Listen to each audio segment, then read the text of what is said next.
अगर आरोप ही लगाना होता महोदया, तो जिस दिन मैंने प्रेस कॉन्फ्रेंस की मैं भी आरोप लगा सकती थी। एक बच्चे की मृत्यु होती है और उस मृत्यु के ऊपर राजनीतिक द्वंद्व होता है, लेकिन देश का ये जानता है कि जिस एग्जीक्यूटिव काउंसिल ने बैठकर ये निर्णय लिया कि रोहित को बर्खास्त किया जाए, उस काउंसिल के एक भी मेंबर को एनडीए की इस सरकार ने अपॉइंट नहीं किया, यूपीए की सरकार ने अपॉइंट किया था। हमने अपॉइंट नहीं किया।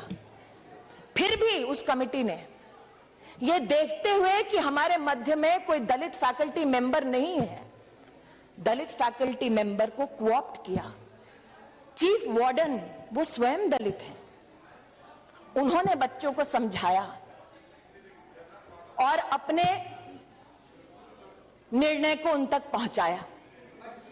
मेरा आपसे आग्रह है, मेरा जवाब अब पूरा होने दीजिए प्लीज। इसमें please take your seat now. आज मैं कहना चाहती हूं मैडम, जब इस घटना के बारे में मैंने सार्वजनिक बयान दिया, nothing will go on record, तब मैंने कहा कि इसको जाति की नजर से मत देखो। मैंने एक बच्चे की बात की, एक दलित छात्र की बात नहीं की। मैं चुनौती देती हूं, कोई भी मुझे उंगली उठाकर कहे कि मैंने जाति के आधार पर न्याय करने का या अन्याय करने का दुस्साहस किया। मेरा नाम स्मृति ईरानी है, चुनौती देती हूं, मेरी जात क्या है बताकर देखिए। नहीं बता सकते। और मैं आक्रोशित आज महोदय इसलिए हूं क्योंकि जो जन्म देती है उस पर तुम खून का इल्जाम लगाओ तो वो स्वाभाविक है कि टूट जाए अंदर से। I am taking it personally sir, I am taking it personally. I tell you why. कैसे इस्तेमाल किया इस बच्चे का, उसका आज प्रमाण देती हूं। केसीआर जी को मैंने फोन किया सुबह, जैसे ही मेरे पास घटना की सूचना आई। उनकी सरकार है, मात्र ये गुहार लगाने के लिए कि लॉ एंड ऑर्डर की सिचुएशन ना हो, मदद कीजिए मेरी, क्योंकि लॉ एंड ऑर्डर स्टेट का विषय है। मुझे क्या कहा गया, साहब बिजी हैं, अभी बात नहीं कर सकते। मैंने सार्वजनिक बयान नहीं दिया, रिकॉर्ड पर है मेरा कॉल। उनकी पुत्री से भी मैंने इसका उल्लेख किया। मैंने कभी सार्वजनिक बयान नहीं दिया मुख्यमंत्री जी के खिलाफ। सोचा व्यस्त होंगे, लेकिन आज तक उनके कॉल का इंतजार कर रही हूं, नहीं आया। So, sir, allow me to finish. Now let me, madam, मुझे जो जानकारी प्राप्त हुई है उसे ओएसी साहब और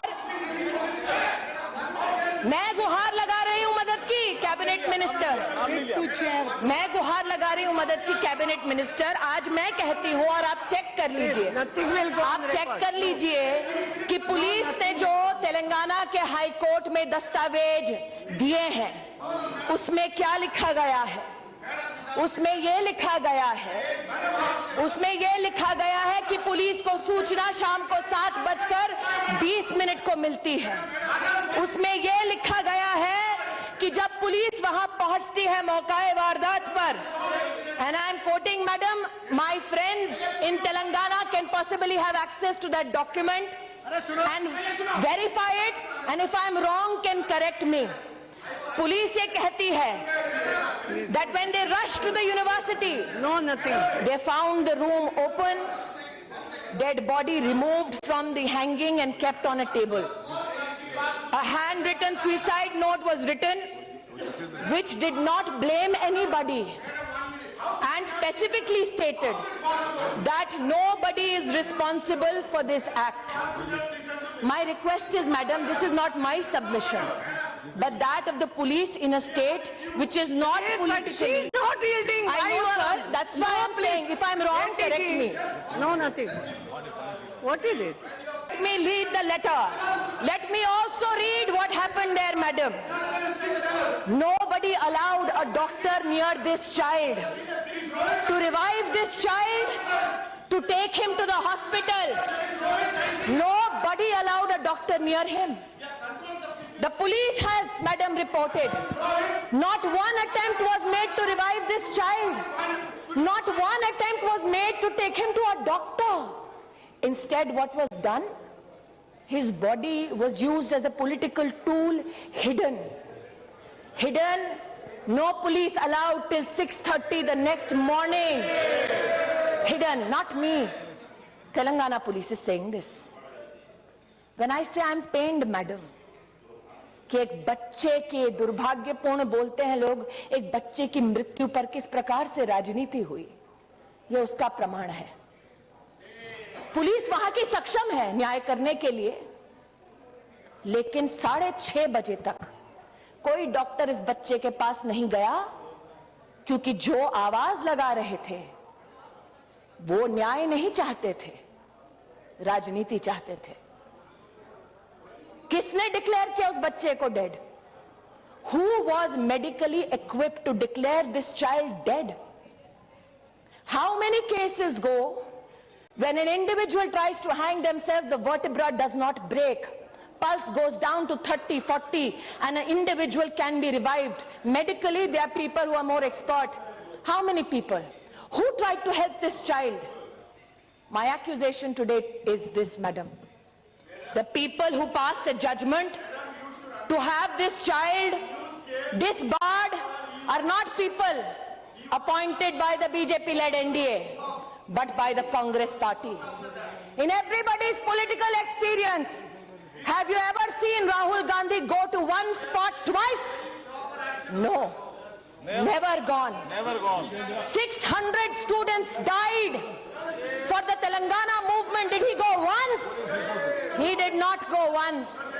But in this, he saw a political opportunity.